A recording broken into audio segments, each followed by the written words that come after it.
Basically, talking about Tawang remains central to China's grip on Tibet. And why does it say? Why do they say that? And why do all of us think that?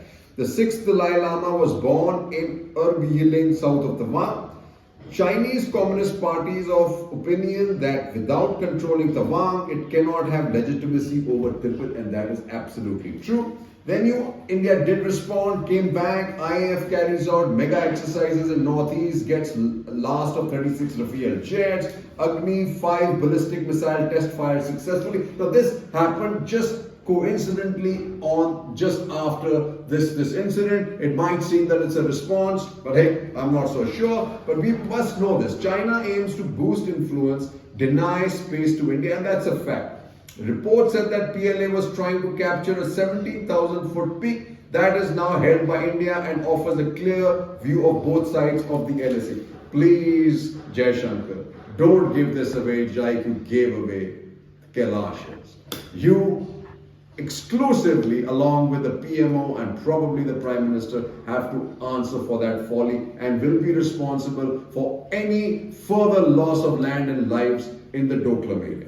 Then we have that LAC past tense, present uncertain. Absolutely, says Nirupam Subramaniam. He says China views Tawang in Arunachal as an area of strategic importance for its control over Tibet and its Buddhist leadership. For India, the road is slippery and unpredictable. She says Beijing has demanded concessions in the east for reciprocal concessions in the west. In 1985, China specified the concessions it wanted was Tawang. Such a concession is now extremely unlikely. Unlike Aksai Chin, of which Nehru famously said that not a blade of grass grows there, Tawang is a thriving Buddhist pilgrimage center. It is one of the 33 assembly segments in the West Arunachal Pradesh parliamentary constituency, which has been represented in every Indian parliament since 1950. Folks, let's just say this. I had a discussion yesterday.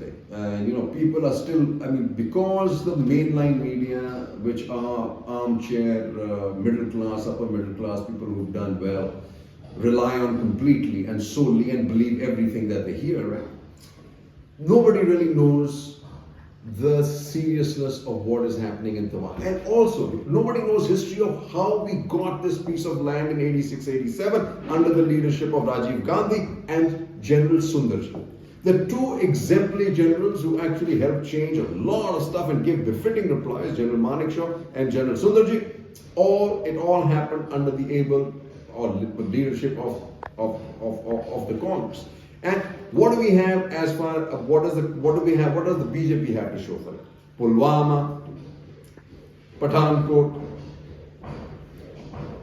the attack on the parliament. Yeah, we did have some victory in the Kargil, but Kargil was one of the largest intelligence failures where they were actually sitting on Ireland. Had it not been with the help of the Americans, that probably also would not have been a face-saving win for India. Right? We did fight again, like I said.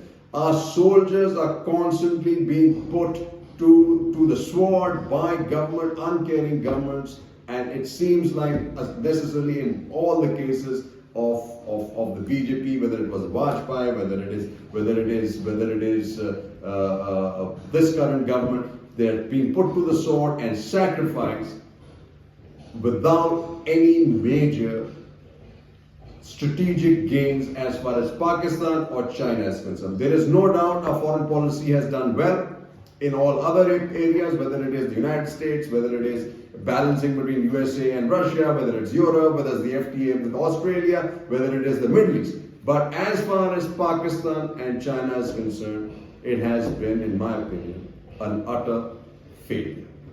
Jai Hind.